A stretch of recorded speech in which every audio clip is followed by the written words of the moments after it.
Student start करने जा रहे हैं यू लाइक का सीबीएसई का सैम्पल पेपर 2020-21 एडिशन का। ठीक है, तो इसमें क्या है, सैम्पल पेपर्स है, मॉडल टेस्ट पेपर्स है, रिवीजन करने के लिए अनसॉल्व में, एंड मैथमेटिक्स स्टैंडर्ड वालों के लिए, बेसिक वाले भी कर सकते हैं अगर उन्हें अच्छी प्रैक्टिस करनी है। तो क्लास 10th के लिए है जो सीबीएसई ने रिलीज़ किया है सिलेबस न्यू लेटेस्ट जो भी है 7 जुलाई 2020 को। इसके अंदर कुछ प्रैक्टिस एक्सरसाइज होंगी, ऑब्जेक्टिव टाइप क्वेश्चंस होंगे, सेलेक्टेड एनसीईआरटी क्वेश्चंस भी है and selected NCERT exemplar problems भी है। तो अगर आपका सिलेबस 70 to 80% भी हो चुका है तो आप इसे अटेम्प्ट करिए, इसे देखिए आप कितना आपको एक्सरसाइज करनी आ चुकी है। एंड जब जनवरी तक आपका सिलेबस ऑलमोस्ट कंप्लीट हो जाएगा देन आप इसको फुल सॉल्व करके देखिएगा। तो अब हम स्टार्ट करने जा रहे हैं इसका प्रैक्टिस पेपर 1 जो कि अनसॉल्व्ड है मॉडल टेस्ट पेपर। तो उसे देखते हैं कैसे स्टार्ट करना है एंड उसे समझते हैं ताकि अपनी प्रैक्टिस को और अच्छा कर सके। तो स्टूडेंट अब हम करने जा रहे हैं U like model test paper का टेस्ट पेपर 1। तो इंस्ट्रक्शंस देख लेते हैं कि इस बार का पेपर का पैटर्न कैसा है। तो टोटल 4 सेक्शंस होंगे, section A, section B, section C, section D. जिसमें सेक्शन ए जो है वो 20 क्वेश्चंस है जिसमें से हर एक क्वेश्चन 1 मार्क्स का होगा। सेक्शन बी जो है आपका 6 क्वेश्चंस का है जिसमें से ईच क्वेश्चन 2 मार्क्स का होगा। सेक्शन सी आपका 8 क्वेश्चंस का है जिसमें से ईच क्वेश्चन आपका 3 मार्क्स का है। सेक्शन डी आपका 6 क्वेश्चंस का है जिसमें से ईच क्वेश्चंस आपके 4 मार्क्स के है। ठीक है, और ओवरऑल चॉइसेस क्वेश्चन पेपर में नहीं मिलेगी बट इंटरनल चॉइसेस आपको दी जाएगी। तो स्टार्ट करते हैं हम अपना मॉडल टेस्ट पेपर 1। ध्यान से समझिए ताकि आप अच्छी से इसकी प्रैक्टिस कर सके। ठीक है, तो सेक्शन ए देखते हैं। तो सेक्शन ए के अंदर क्या है, आपके पास टोटल 20 क्वेश्चंस है जिसमें से 10 आपके एमसीक्यू टाइप होंगे, 5 आपके फिल इन द ब्लैंक्स होंगे एंड 5 आपके 1 मार्क्स के वेरी शॉर्ट क्वेश्चंस होंगे। तो स्टार्ट करते हैं इसका फर्स्ट क्वेश्चन। फर्स्ट क्वेश्चन में देखिए क्या दिया हुआ है, if sine theta plus cos theta equal to √2 sine theta and theta के लिए कंडीशन दी है 90 डिग्री नहीं होना चाहिए थीटा। तो आपको 10 थीटा की वैल्यू फाइंड करनी है जिसमें से आपको 4 ऑप्शंस दिए हैं और आपको सॉल्व करके देखना है कि चारों में से कौन सा ऑप्शन ठीक है। तो चलिए सॉल्व करते हैं फर्स्ट क्वेश्चन को। ट्रिग्नोमेट्री में से है ये क्वेश्चन। देखिए फर्स्ट क्वेश्चन में क्या है, क्वेश्चन नंबर 1 सेक्शन ए। तो सेक्शन ए में आपको गिवन है क्वेश्चन नंबर 1 में sine theta plus cos theta equal to √2 sine theta and condition दी हुई है थीटा आपका 90 नहीं होना चाहिए क्योंकि आपका अगर थीटा 90 हो जाएगा तो 1090 की वैल्यू जो है वो अनडिफाइंड हो जाती है। तो इसलिए हमें कंडीशन दे दी कि थीटा 90 नहीं होना चाहिए। ठीक है, तो अब क्वेश्चन स्टार्ट करते हैं। देखिए कैसे करना है हमें। तो हमें दिख रहा है कि यहाँ पे sign theta and cos theta and यहाँ पे राइट हैंड साइड में √2 साइन थीटा है। तो आपको दिख रहा है कि साइन थीटा 2 प्लेसेस में है, लेफ्ट में भी है और राइट में भी है। तो आपको क्या करना है, साइन थीटा को एक प्लेस पे ले जाना है। तो ये यहाँ प्लस हो रहा है तो यहाँ ला के क्या कर देना है, इसको माइनस कर देना। ठीक है, और यहाँ पे क्या रहेगा, कॉस थीटा। अब देखिए √2 sine theta minus sine theta में से अगर हम साइन थीटा कॉमन ले ले तो इसमें से क्या बचेगा, √2 एंड यहाँ से क्या बचेगा, साइन थीटा अगर बाहर है तो -1 बचेगा। अब देखिए कॉस थीटा आपका अगर ये आ गया और आपको क्या चाहिए क्वेश्चन में, टेन थीटा चाहिए। क्या चाहिए, टेन थीटा। तो टेन थीटा कैसे आएगा, टेन थीटा आपको पता है ना क्या होता है टेन थीटा। टेन थीटा होता है sine by cos theta, sine theta by cos theta. तो ये ध्यान रखना, टेन थीटा ये होता है। तो अगर tan theta sine by cos होता है तो आपका ये साइन बाय कॉस बन तो सकता है ना, अगर मैं कॉस को इस साइड भेज दूँ तो इससे क्या होगा कि √2 - 1 कॉस थीटा यहाँ मल्टीप्लाई में, तो यहाँ के किस में आ जाएगा, डिवाइड में। एंड यहाँ कुछ नहीं बचेगा, कितना बचेगा, 1, क्योंकि ये तो डिवाइड में गया ना इसलिए यहाँ पे 1 आएगा। उसके बाद आप इस ये जो नंबर है इसको इस साइड लेके आएंगे तो ये यहाँ मल्टीप्लाई हो रहा है तो यहाँ आके क्या हो जाएगा, डिवाइड हो जाएगा। एंड साइन बाय कॉस अभी मैंने आपको बताया क्या होता है, टेन थीटा। तो आप यहाँ पे क्या पुट कर देंगे, टेन थीटा। तो आपको टेन थीटा फाइंड करना है ना, टेन थीटा ही तो आपको फाइंड करना है। तो टेन थीटा फाइंड करने के लिए आप इसको क्या करेंगे, आपको पता है ना फ्रैक्शन में जब रूट नीचे हो तो उसे रेशनलाइज करते हैं। तो रेशनलाइज का रूल क्या है, रेशनलाइज में क्या करते हैं, अगर ये √2 - 1 है तो ऊपर √2 + 1 से मल्टीप्लाई करेंगे, न्यूमरेटर में भी और डिनोमिनेटर में भी। तो ये रेशनलाइज करने का तरीका होता है। तो यहाँ पे जो डिनोमिनेटर है वो आइडेंटिटी में कन्वर्ट हो जाता है, √2 - 1 √2 + 1 यानी कि a + b a - b। इसकी आइडेंटिटी होती है a² - b² एंड ऊपर जो है ये इससे मल्टीप्लाई होगा, तो ये जस्ट एज इट इज़ आ जाएगा √2+1। एंड ये हम क्या फाइंड कर रहे हैं, tan थीटा। तो इसको कंप्लीट अगर हम सॉल्व कर देंगे तो हमारा tan थीटा आ जाएगा। अब देखिए कैसे सॉल्व करना है। √2+1, √2 का स्क्वायर आपको पता होना चाहिए, √2 स्क्वायर में से बाहर आके 2 आ जाएगा, -1, यानी कि √2 जब 2 बार होता है तो वो रूट से हट जाता है उसमें से रूट, तो वो 2 हो जाएगा। 2 माइनस एंड 1 का स्क्वायर 1, tan थीटा। तो √2+1 अपॉन 2 माइनस 1 1, 1 आप डिनोमिनेटर में चाहे लिखिए या मत लिखिए, तो tan थीटा आपका आ जाएगा √2+1। तो जब भी इस टाइप का क्वेश्चन हो कि साइन थीटा के साथ cos theta and sine theta हो, या तो आपको tan थीटा फाइंड करने को आएगा या कॉट थीटा फाइंड करने को आएगा। तो अगर आपको कॉट थीटा फाइंड करने को आएगा तो आप यहाँ से साइन को साइड लेके जाएंगे, ठीक है। लेकिन यहाँ पे tan थीटा फाइंड करने को आया है, तो tan थीटा तो साइन बाय कॉस होता है, तो आप कॉस को इस साइड लेके जाएंगे, ठीक है। तो इससे हम tan थीटा भी फाइंड कर सकते हैं इस टाइप के क्वेश्चन से, और कॉट थीटा भी फाइंड कर सकते हैं। तो tan थीटा आपका क्या आया, √2+1। अब देखिए चारों में से कौन सा ऑप्शन ठीक है। ऑप्शन ए में √2-1 है, ये √2+1 है, रूट ये तो इमेजिनरी हो गया ना, रूट के अंदर -2, तो इट मीन्स आपका कौन सा आंसर आया है, √2+1। तो इसका पी पार्ट जो होगा वो करेक्ट होगा, ठीक है। अब करते हैं इसका सेकेंड क्वेश्चन। सेकेंड क्वेश्चन में देखिए ज़्यादातर ये जो MCQ के क्वेश्चन होते हैं ना, तो थोड़ा बहुत तो आपको सॉल्व करने पड़ते हैं अगर कोई ऑप्शन नहीं होता हमारे पास। लेकिन कई बार क्या होता है, हम माइंड में ही इनको सोच लेते हैं, ठीक है। तो कैसे करना है इसका नेक्स्ट क्वेश्चन देखिए। द पेयर ऑफ इक्वेशन आपको गिवन है, यानी कि आपको दो इक्वेशंस दी हुई है। क्वेश्चन नंबर 2, एक तो x = 2, तो इसके लिए हम पहले ग्राफ ड्रॉ कर लेंगे हल्का सा, मतलब पूरा कंप्लीट नहीं बनाना है, बस थोड़ा सा इसके अकॉर्डिंग बना लेना है। तो x = 2 दिया है एंड y + 7 = 0। तो x = 2 का ग्राफ आपको बनाना आता होगा। ये जब x = 2 है तो ये 2 जो x के प्लेस में 2 है ना, वहीं से आपकी लाइन चली जाती है y के पैरेलल। एंड जब y + 7 है तो y की वैल्यू यहाँ से -7 आ जाएगी ना। तो y की वैल्यू अगर -7 आ गई तो y का जो ग्राफ है वो कहाँ से चला जाएगा, -7 से। तो -7 यहाँ पे कहीं पे आएगा, तो ये -7 मान लो यहाँ पे आ गया, तो ये -7 से x के क्या हो जाएगा, पैरेलल। तो जब भी x गिवन होता है तो वो लाइन y के पैरेलल जाती है x से होते हुए। एंड जब y गिवन होता है तो जो उसकी लाइन होती है उस इक्वेशन की, वो y से होके जाती है उस पॉइंट से। अच्छा ये y -7 है ना, y = -7। तो -7 आपका वैसे तो नीचे एक्सिस में होता है, लेकिन हमने अगर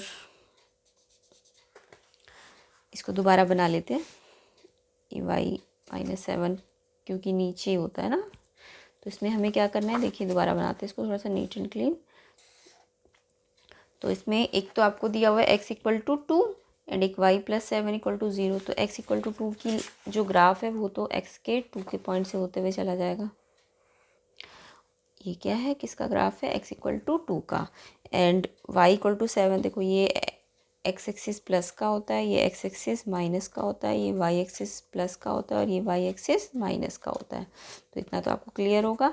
तो आपको बनाना नहीं है, बस इमेजिन करना है, क्योंकि इन्होंने पूछा है क्या कि ये जो दो पेयर ऑफ इक्वेशंस है, क्या इनके कैसे सोल्यूशन है, 1 सोल्यूशन है, 2 सोल्यूशन है, मैनी सोल्यूशन है या नो सोल्यूशन है। तो आपको ना इसको जस्ट इसके ग्राफ तो बहुत ईजीली है, तो आप इमेजिन कर सकते हो कि ये जो इक्वेशंस है ये कैसे लाइंस बनाएगी, इंटरसेक्टिंग लाइंस बनाएंगी या पैरेलल लाइंस बनाएंगी, या फिर आपकी जो इक्वेशंस है वो कोइंसिडेंस लाइंस बनाएंगी। तो उसके अकॉर्डिंग आप बता सकते हैं सॉल्यूशन कितने हैं। तो x = 2 की लाइन यहाँ से जाएगी एंड y + 7 = 0 का मतलब y का पॉइंट कितना आ जाएगा यहाँ से, -7। तो -7 का मतलब y के कहाँ से होते हुए जाएगी लाइन, तो y के -7 से होते हुए जाएगी। तो मान लो y का -7 यहाँ आ गया, ठीक है।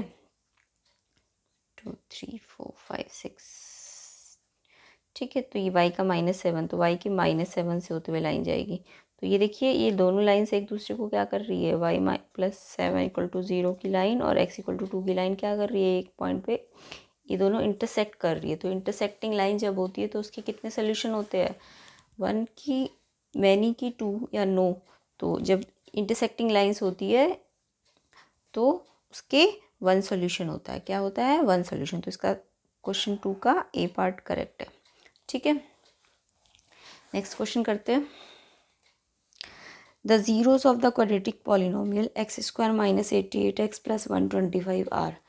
तो ये आपको पॉलिनोमियल गिवन है और आपको ना इसके ज़ीरोज़ बताने हैं कि कैसे है। या तो दोनों नेगेटिव है, या दोनों पॉजिटिव है, या एक पॉजिटिव है एक नेगेटिव है, या दोनों इक्वल है। तो क्वेश्चन समझ आ गया होगा आपको कि आपको ना एक पॉलिनोमियल गिवन है x square minus 88x plus 125 और आपको पूछा है कि इसके ज़ीरोज़ जो है वो किस टाइप के है। यानी कि ज़ीरोज़ आपको पता है ना क्वाड्रेटिक पॉलिनोमियल में कितने होते हैं? 2, क्योंकि उसकी डिग्री 2 होती है तो उसके जो ज़ीरोज़ होते हैं, नंबर ऑफ़ ज़ीरो, वो 2 होते हैं। तो आपके पास 4 कंडीशंस हो सकती है। या तो दोनों ज़ीरोज़ इक्वल हो, ठीक है, फर्स्ट कंडीशन, या तो ज़ीरोज़ इक्वल हो। सेकेंड कंडीशन, या तो वो दोनों जीरोस पॉजिटिव हो या दोनों जीरो नेगेटिव हो। या फिर फोर्थ कंडीशन, दोनों जीरो जो है वो एक प्लस हो और एक माइनस हो। तो इसमें हमें जब भी हमें जीरोस बताने हो कि किस टाइप के जीरोस आएंगे, उनका साइन बताना होगा। तो आप ना क्वाड्रेटिक इक्वेशन को सबसे पहले देखेंगे। जैसे इस क्वेश्चन में हमें क्वाड्रेटिक इक्वेशन दी हुई है x square minus 88x plus 125 और आपको इसके साइन पूछे, जीरोस के साइन। तो जब भी आपको साइन ऑफ जीरोस पूछे, क्योंकि क्वाड्रेटिक है तो इसके अंदर हमको ये तो पता है ना, क्वाड्रेटिक के अंदर डिग्री क्या होती है? 2 होती है ना, ये तो पता होगा। तो डिग्री 2 होती है तो इसके नंबर ऑफ जीरोस भी कितने होते हैं? क्वाड्रेटिक इक्वेशन के नंबर ऑफ जीरोस जो होते हैं वो भी 2 ही होते हैं। जितनी डिग्री होती है उतने उसके नंबर ऑफ जीरोस होते हैं। अब हमें जीरोस निकालने के लिए तो हमारे पास होता है ना मिडिल स्प्लिट मेथड, या फिर जो हमारा डिस्क्रिमिनेशन मेथड होता है। लेकिन हमसे जीरोस फाइंड नहीं करने को बोला, हमसे बोला है कि बताओ साइन कैसे है जीरोस के। ठीक है, तो साइन ऑफ जीरोस के लिए आपको थोड़ा सा रूल याद रखना है। ठीक है, ये क्योंकि ये MCQ है, आप इसके जीरोस फाइंड करने लग जाओगे तो बहुत टाइम लग जाएगा। तो साइन ऑफ जीरोस को आप डायरेक्ट मेथड से फाइंड कर सकते हो। तो इसके लिए ना एक तो ट्रिक है कि आप ना क्या देखिए, सबसे पहले तो ना आप देखिए क्या ये कंप्लीट आइडेंटिटी है। यानी कि ये ए स्क्वायर बन रहा है, ये बी स्क्वायर है, ये किसी का स्क्वायर है 125 नहीं है ना। अगर ये ए स्क्वायर और ये बी स्क्वायर नहीं है तो ऑब्वियसली ये 2AB नहीं होगा, है ना। तो सबसे पहले तो ये देखिए ये आइडेंटिटी है या नहीं। तो फर्स्ट आपको देखना है, स्टेप्स बता रही हूँ मैं आपको साइन ऑफ जीरोस फाइंड करने के। तो आपको फर्स्ट देखना है क्या ये कोई आइडेंटिटी है। आइडेंटिटी मीन्स कि ये क्या ये इस टाइप में आ सकती है। अगर ये इस टाइप में नहीं आ सकती है तो इसके क्या नहीं होंगे, इसके नो इक्वल रूट्स होंगे। नो इक्वल रूट्स कब? जब ये इस आइडेंटिटी की फॉर्म में नहीं बन रहा है। तो नहीं बन रहा ना ये आइडेंटिटी फॉर्म में, ये ए स्क्वायर है बट ये बी स्क्वायर नहीं होता। तो इट मीन्स ये इस टाइप की आइडेंटिटी आपको नहीं दे रहा, या तो प्लस में या माइनस में। अगर ये नहीं दे रहा है तो यानी इसके कोई इक्वल रूट्स नहीं होंगे फर्स्ट। या फिर आप इसको ऐसे भी देख सकते हैं, क्या इसका B square minus 4AC zero के इक्वल है या नहीं, इस तरीके से भी देख सकते हैं। बी तो पता है ना आपको, ये जो एक्स के साथ होता है वो बी होता है, जो एक्स स्क्वायर के साथ होता है वो ए होता है, एंड ये सी होता है। तो पहले तो मैं इसको इसी जनरल फॉर्म दे देती हूँ। ठीक है, तो अगर इसकी जनरल फॉर्म दे दी तो वैसे तो ये पॉलिनोमियल है, जैसे पॉलिनोमियल के लिए करना है वैसे इक्वेशंस के लिए भी कर लेना है। ठीक है, तो आपको क्या करना है इसमें आपको पहले तो इसके ABC फाइंड करने। ए इसमें कितना है 1, बी कितना है माइनस का 88 एंड सी कितना है 125। ठीक है, तो ये ध्यान से समझिए साइन ऑफ जीरोस कैसे फाइंड करने हैं डायरेक्ट। अभी तो आपको थोड़ा टाइम लग रहा है क्योंकि ये मैं आपको समझा रही हूँ, लेकिन जब आप ये समझ जाएंगे तो आप कोई भी क्वाड्रेटिक पॉलिनोमियल या क्वाड्रेटिक इक्वेशन देख के आप उसके ज़ीरोस के साइन पता कर सकते हैं।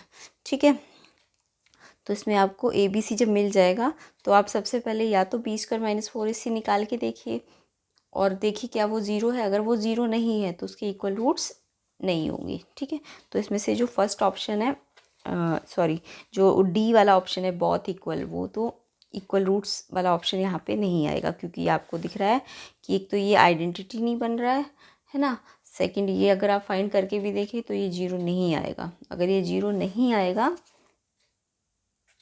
तो ये इक्वल रूट नहीं दे। ठीक है। तो सेकंड आप क्या देखेंगे, साइंस देखेंगे। अगर ए बी सी ये जो सारे इनके साइंस है, अगर सारे साइंस क्या हो, ऑल साइंस जो हो ए बी सी के साइन, ऑल साइन है ए बी सी के, ए बी प्लस का हो, बी बी प्लस का और सी बी प्लस का हो, तो अगर ये तीनों पॉजिटिव हो, ऑल साइंस पॉजिटिव हो, तो जो साइन होगा ना, जीरो का साइन होगा वो कैसा होगा, वो पॉजिटिव ही, सॉरी अगर सारे पॉजिटिव है तो वो कैसा साइन देगा, जीरो जो है वो माइनस का साइन देगा। तो ठीक है, तो आप देख रहे हैं इस क्वाड्रेटिक पॉलिनॉमियल में ये सारे प्लस के नहीं है, नहीं है ना, एक बी इसमें नेगेटिव है, तो इट मीन्स अगर ये सारे प्लस के नहीं हैं तो इट मीन्स ये वाला जो इसका साइन है जीरो का वो नेगेटिव तो नहीं होगा। ठीक है, उसके बाद थर्ड स्टेप में आप देखिएगा कि ए का साइन और सी का साइन, अगर ए और सी के साइन कैसे है, सेम, सॉरी अपोजिट साइन से, कैसे है, अपोजिट साइन, यानी कि अगर ये प्लस का है और ये कैसा है, माइनस का है। अब बी का नेचर आप कुछ भी, बी ये प्लस में भी हो सकता है इसमें और माइनस में भी हो सकता है, बट ए और सी के साइन देखने हैं। अगर ए और सी के साइन अपोजिट हुए, तो ए और सी के साइन जब अपोजिट होंगे ना, तो ये जो साइन है ना जीरोस का, वो कैसा हो जाएगा, अगर अपोजिट साइन होते हैं तो अपोजिट साइन में एक रूट जो होता है वो प्लस में होगा और एक रूट जो होगा वो माइनस में होगा। ठीक है, कैसे, अगर सारे साइंस प्लस के हैं तो दोनों रूट, बोथ रूट्स वो नेगेटिव होंगे, लेकिन अगर ए और सी के अपोजिट साइन है तो एक रूट पॉजिटिव होगा, यानी अल्फ़ा पॉजिटिव होगा और बीटा जो होगा इसका कैसा होगा, नेगेटिव। इसमें अल्फ़ा बीटा दोनों ही कैसे होते हैं, नेगेटिव होते हैं। फोर्थ कंडीशन देखनी है आपको, अगर ए और सी के साइन सेम हुए, यानी ये प्लस है और ये भी प्लस है, वैसे कोशिश करना आप ए का साइन प्लस ही रखना, अगर प्लस साइन नहीं भी दिया है तो आप इसका साइन प्लस करोगे। ठीक है, यानी कि माइनस कॉमन ले लोगे अगर ये प्लस में नहीं होगा एक्स स्क्वायर वाला टर्म, तो ए का साइन कोशिश करना प्लस में ही रखो। तो अगर ए का साइन प्लस में और सी का माइनस में, यानी अपोजिट साइन है, तो एक रूट पॉजिटिव होगा और एक रूट कैसा होगा, नेगेटिव होगा। अब ज़रूरी नहीं है कि ये ही पॉजिटिव हो, ये पॉजिटिव और ये नेगेटिव भी हो सकता है। ठीक है, लेकिन अगर दोनों के साइन सेम है ए और सी के, तो बी ना यहाँ पे नेगेटिव होता है, बी कैसा होगा, नेगेटिव। तो अगर बी नेगेटिव है, ठीक है, और ए और सी सेम साइन ले रहे हैं, तो इसमें जो रूट्स होंगे दोनों, जो अल्फ़ा और बीटा है, उनका जो साइन होगा वो कैसा होगा, देखो क्या बचा है इसमें, नेगेटिव आ गया, पॉजिटिव नेगेटिव आ गया। अगर अल्फ़ा बीटा का साइन पूछे, अगर ये दोनों सेम साइन के, तो अल्फ़ा बीटा का साइन भी कैसा होगा, पॉजिटिव होगा। तो अगर आप ये कंडीशंस याद रख लेते हैं तो आप कोई भी क्वाड्रेटिक इक्वेशन को देखकर उसके रूट्स का, उसके ज़ीरोस का क्या पता कर सकते हैं, साइन पता कर सकते हैं। तो ये समझ आ गया होगा, तो मैंने इसी में डिटेल में बता दिया कि साइन आप जीरोस के कैसे पता करेंगे, तो ये ध्यान से समझना है ये टॉपिक आपको। उसके बाद जब आपको दिख रहा है कि एक तो ये इक्वल रूट भी नहीं है इसके, क्योंकि आइडेंटिटी नहीं बन रही है, सारे साइंस पॉजिटिव भी नहीं है, इसलिए ये नेगेटिव रूट्स भी नहीं है इनके दोनों, और ए और सी के साइन अपोजिट भी नहीं है, क्योंकि ये भी प्लस का और ये भी प्लस का है, तो ये वाली कंडीशन भी फुलफ़िल नहीं हो रही है। तो कौन सी कंडीशन फुलफ़िल हो रही है, फोर्थ वाली, कि ए और सी के साइन अगर पॉजिटिव है चाहे बी नेगेटिव हो, तो जब ऐसा होगा ए और सी के साइन सेम होंगे और बी का साइन कैसा होगा, नेगेटिव होगा, तो अल्फ़ा बीटा के साइन, दोनों के साइन कैसे होंगे, पॉजिटिव होंगे। तो ये इस टाइप के क्वेश्चन में क्या है, ऑप्शन नंबर, इसमें ऑप्शन दिया था बहुत नेगेटिव, बहुत positive, one positive one negative, बहुत इक्वल, तो हमारा ये भी ऑप्शन नहीं आया था। वन पॉजिटिव वन नेगेटिव भी नहीं आया, क्योंकि वन पॉजिटिव वन नेगेटिव तो कब आता है, जब ए और सी के साइन डिफरेंट होते हैं। हमारा ये वाला ऑप्शन है जब ए और सी के साइन क्या होंगे, सेम है, सेम है ना, इसका भी प्लस है और इसका भी प्लस है, तो इट मीन्स दोनों रूट्स कैसे होंगे, पॉजिटिव होंगे, तो बी पार्ट इसका करेक्ट है। ठीक है, तो समझ आया है क्वेश्चन, इम्पॉर्टेंट है, साइन ऑफ जीरोस कैसे फाइंड किए जाते हैं।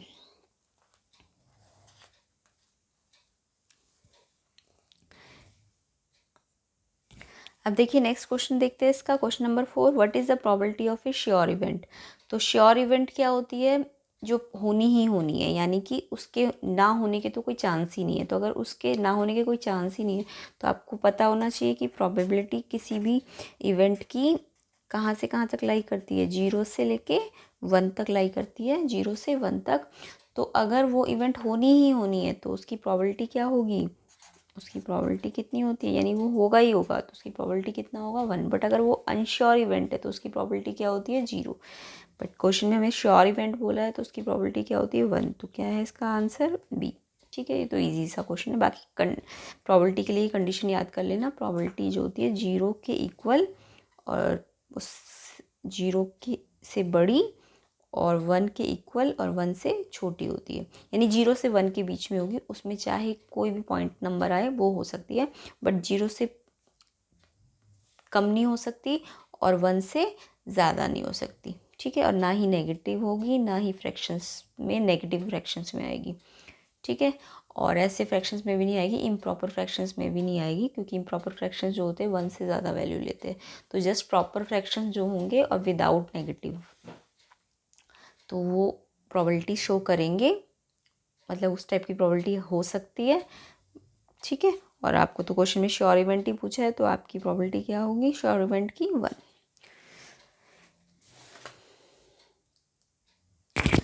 अब देखते हैं नेक्स्ट क्वेश्चन, देखते हैं, ध्यान से देखिएगा। In the given figure AD and AE are the tangent to a circle with center O and BC touches the circle at F. If perimeter of triangle ABC equal to 12 centimetre, then AE find करना है आपको। तो इस type का diagram हमने पहले भी किया हुआ है, जो मेरी सर्कल वाली वीडियोस है उनमें आप ध्यान से देखना। तो इसमें क्या बना है कि एक सर्कल पे एक ट्रायंगल बना हुआ है, एक उसकी साइड टच कर रही है सर्कल को, और ये जो पूरा ट्रायंगल का पेरीमीटर है ना, ये जो है 8 जो पॉइंट है उससे जो 2 टेंजेंट्स जाती है, तो आपको पता होना चाहिए ए पॉइंट से अगर 2 टेंजेंट जा रही है सर्कल को टच करते हुए, तो वो टेंजेंट्स जो होती है वो इक्वल होती है। और इसमें हमने एक प्रॉपर्टी पढ़ी है कि कोई भी ट्रायंगल अगर सर्कल को टच करके बन रहा है तो ट्रायंगल का पेरीमीटर उसके किसी भी एक टेंजेंट का, चाहे वो आप AD बोलो चाहे AE बोलो, क्योंकि दोनों तो इक्वल है ना, तो एक टेंजेंट का डबल होता है। ठीक है, तो जो पेरीमीटर ऑफ ट्रायंगल होता है, इसमें आपको ये वाला रूल याद होना चाहिए कि जो पेरीमीटर होता है ट्रायंगल का नाम है इसमें ABC, तो वो जो होगा ना, वो क्या होगा, ये जो A से टेंजेंट जा रही है AD एंड AE, इनका सम होता है। ठीक है, या फिर क्योंकि ये दोनों टेंजेंट इक्वल है तो या तो AD का डबल लिख दीजिए या फिर AE का डबल लिख दीजिए, तो कुछ भी लिख सकते हैं आप। ठीक है, तो ये कंडीशन याद रखना, जब भी इस टाइप की फिगर होती है तो ट्रायंगल का पेरीमीटर या तो इसके इस वाली टेंजेंट का डबल होता है या इस वाली टेंजेंट का डबल होता है या फिर इनके सम के इक्वल होता है। तो उसके अकॉर्डिंग आपको देखना है कि क्वेश्चन में आपसे क्या बोल रहे हैं। तो देखिए आपको पेरीमीटर गिवन है ट्रायंगल का, यस गिवन है 12 सेंटीमीटर, बट आपको AE फाइंड करनी है। तो आप AE फाइंड करने के लिए क्या करेंगे, 12 को ये मल्टीप्लाई और 2 तो यहाँ डिवाइड हो जाएगा, तो सॉल्व करेंगे तो AE की वैल्यू कितनी आ जाएगी, 6। और क्वेश्चन क्योंकि सेंटीमीटर में है तो 6 सेंटीमीटर। हाँ, अगर AD फाइंड करने को बोलते तो आप 2AD को पेरीमीटर के क्या रखते, इक्वल रखते। ठीक है, तो हम ये जब भी इस टाइप की फिगर होती है तो ये फॉर्मूला लगाते हैं, चाहे इसका डबल करो चाहे इसका डबल करो, जो भी फाइंड करने क्वेश्चन में। तो ये क्वेश्चन नंबर 5 था, इसका आंसर आया 6 सेंटीमीटर। तो 6 सेंटीमीटर कौन सा आंसर ठीक है इसका, ऑप्शन नंबर A 6 सेंटीमीटर। अब देखिए नेक्स्ट क्वेश्चन देखते हैं इसका, क्वेश्चन नंबर 6। क्वेश्चन नंबर 6 में क्या है, इसको भी ध्यान से देखना है हमने। क्वेश्चन नंबर 6 में बोला गया है, if cos theta minus sine theta equal to 0 then cos 4 theta minus sine 4 theta, cos की पावर है 4। ठीक है, तो ये आपको फाइंड करने को बोल रहे हैं और ऑप्शन दिया आपको 0 1 2 एंड 4, तो आपको इसे फाइंड करना है। तो देखिए एक कंडीशन तो दे रखी है आपको, जो गिवन है उसी को लेके चलेंगे। तो उसको लेके चलेंगे जब हम, तो आपको क्या दिया हुआ है क्वेश्चन नंबर 6 में, cos theta minus sine theta equals to 0। तो आप यहाँ से क्या फाइंड कर सकते हैं कि कॉस थीटा किसके इक्वल हो जाएगा, माइनस है तो उस साइड प्लस हो जाएगा ना, तो कॉस थीटा क्या हो जाएगा, साइन थीटा। तो जब जो हमें फाइंड करना है ना वहाँ पे हम इसका यूज़ कर लेंगे, कॉस 4 थीटा माइनस साइन की पावर 4 थीटा आपको फाइंड करना है। तो कॉस 4 थीटा को तो आप जस्ट ऐसे ही रहने दीजिए, साइन के प्लेस में आप क्या लिख सकते हैं, कॉस लिख सकते हैं ना, साइन के प्लेस में कॉस। तो ये यहाँ जहाँ साइन है इसकी जगह हम क्या लिख सकते हैं, कॉस, क्योंकि साइन तो कॉस के इक्वल है। तो इससे हमने क्या निकाला, साइन कॉस के इक्वल है, तो हम यहाँ पे साइन की जगह कॉस रख देंगे, पावर एज इट इज़। ठीक है, तो कॉस फोर से कैंसिल नहीं हो सकता, प्लस माइनस है, तो कितना आंसर आ जाएगा, 0। तो ये तो सिंपल सा था। तो ज़रूरी नहीं आप यहाँ से साइन को पुट करेंगे, आपको पता है कि साइन किसके इक्वल है, कॉस के, या कॉस किसके इक्वल है, साइन के। तो आप कॉस को भी तो साइन रख सकते थे, तो कॉस को चेंज करेंगे तो साइन एज इट इज़ रखेंगे, यानी किसी एक को चेंज करना है और दूसरा एज इट इज़ रखना है, तो आपका आंसर आ जाएगा। तो जो भी गिवन है उससे कुछ फाइंड किया हमने और उसे दूसरे में रख दिया है। ठीक है, तो इसका ऑप्शन नंबर क्या ठीक है, 0 आंसर आया ना इसका, तो ऑप्शन नंबर ए इसका करेक्ट है। नेक्स्ट देखिए question number 7, 22nd term of an AP, ध्यान से देखिए इसे, 22nd term of an AP exceed it's 10th term by 36, the common difference of the APs. यानी कि एक एपी है जिसकी 22nd टर्म जो है वो 10th टर्म से एक्सीड है कितनी, 36। तो आपको इसका कॉमन डिफरेंस निकालना है, एपी का कॉमन डिफरेंस फाइंड करना है। तो सिंपल ही क्वेश्चन है, तो एनसीईआरटी बेस्ड ही है। तो इसमें क्या करना है आपको, इसमें क्वेश्चन नंबर 7 में आपको एपी में कंडीशन दी हुई है कि इसकी जो 22nd टर्म है वो इसकी 10th टर्म से कितना ज़्यादा है, ये ज़्यादा है ना, तो ज़्यादा इसमें करके दिखाएंगे, जो ज़्यादा होती है ज़्यादा उसमें नहीं करते, यानी कि जो पहले से ज़्यादा है, एक्सीड है, तो ये तो एक्सीड है ना, तो एक्सीड आप करके किस में दिखाएंगे, इसमें। ठीक है, ये कंडीशन आपको दे दी, तो आप इसमें इसकी जो फॉर्मूला होता है वो खोली, A22 है तो कैसे खोलते हैं टर्म का फॉर्मूला, ए प्लस जितना टर्म होती है उसमें एक कम हो जाता है, a प्लस 21d, A10 के लिए a प्लस कितना d हो जाएगा, 9। ठीक है, अब देखिए आपको ए दोनों साइड, तो ए से क्या हो जाएगा, कैंसिल, क्योंकि यहाँ भी प्लस है यहाँ भी प्लस है, क्योंकि प्लस वहाँ जाके माइनस होएगा तो कैंसिल हो जाएगा। फिर 21d, डी को एक साइड कर लीजिए, 21d minus 9d equal to 36। तो कितना आया माइनस करके, आपका आया 21 minus 9 to 12d equal to 36। ठीक है, तो 12d अगर 36 है तो d कितना आ जाएगा यहाँ से आपका 36/12, 12 1 ज़ा 12 3 ज़ा, तो d आ गया आपका 3, एंड d ही आपको फाइंड करने को बोल रहे थे। देखिए ऑप्शन नंबर कौन सा ठीक है इसका, a 12 ऑप्शन है, b में -3 है, c में 3 है एंड d में 9 है। तो आपका ऑप्शन आंसर क्या है इसमें, 3 ना, तो 3 सी ऑप्शन में है। ठीक है, तो समझ आया होगा। अब इसका क्वेश्चन नंबर 8 देखते हैं, पहले पढ़ लेते हैं इसको ध्यान से। क्वेश्चन नंबर 8 में क्या है, अ card is drawn at random from a pack of 52 playing cards. एक कार्ड निकाला है हमने 52 कार्ड में से, तो प्रोबेबिलिटी निकालनी है कार्ड की कि ना तो वो जैक हो और ना ही वो एस हो। ठीक है, तो यानी कि इसके लिए आपको थोड़ा सा कार्ड की नॉलेज होनी चाहिए। तो कार्ड में क्या होता है एक्चुअल में, कार्ड्स जो होते हैं वो टोटल 52 कार्ड्स होते हैं। ठीक है, और कितने सूट्स में डिवाइड होता है ये, 4 सूट्स में, स्पेड, क्लब, डायमंड और हार्ट। ठीक है, तो 52 कार्ड्स होते हैं और spade, club, diamond and heart में ये डिवाइड होते हैं। इनको हम इनमें जो होते हैं ईच सूट्स में 13 स्पेड, 13 कलेक्शन होता है कार्ड्स का, ये भी 13, ये भी 13 एंड ये भी 13, तो ओवरऑल 52 कार्ड्स होते हैं। ये वाले कार्ड ब्लैक कलर के होते हैं एंड ये वाले कार्ड रेड कलर के होते हैं। ठीक है, ये ब्लैक कलर के और ये वाले रेड कलर के। तो इसमें क्या होता है, स्पेड में एक तो आपका किंग होता ही होता है, एक क्वीन होता है, एक एस होता है और एक जैक होता है। उसके अलावा 2 से लेके 10 नंबर के कार्ड्स होते हैं, ठीक है। तो टोटल मिला के इनको काउंट करेंगे आप तो 13 कार्ड हो जाएंगे।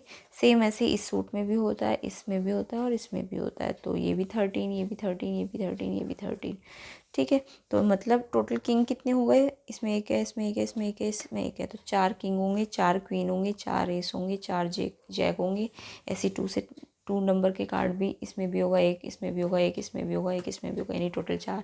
3 नंबर के भी 4 कार्ड होंगे। तो यानी कि हर टाइप के जो कार्ड होते हैं ये वाले, ये 4 होते हैं, जिसमें से हाफ रेड होते हैं एंड हाफ क्या होते हैं, ब्लैक होते हैं, ठीक है। इतना तो कार्ड की नॉलेज थोड़ा बहुत देखना आप जब चैप्टर पढ़ोगे।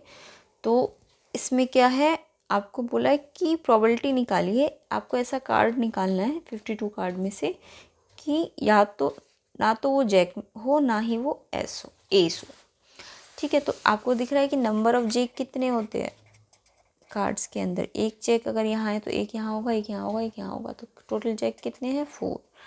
ऐसे ही नंबर ऑफ एस भी कितने हैं, 4। तो अगर एस और जैक होने ही नहीं चाहिए तो neither S nor Jack.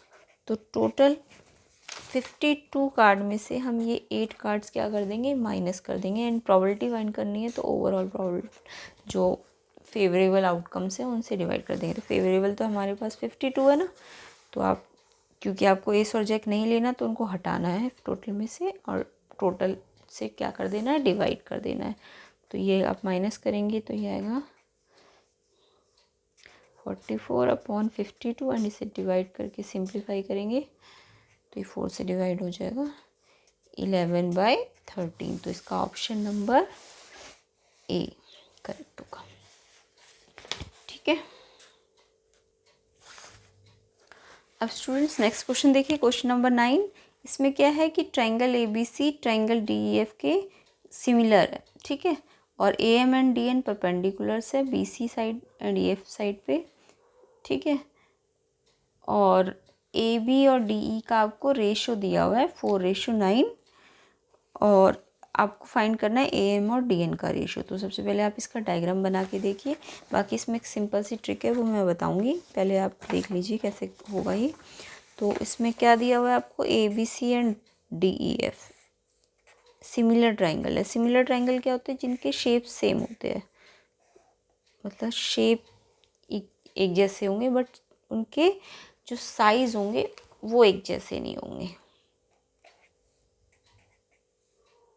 Just shape एक जैसी होती है।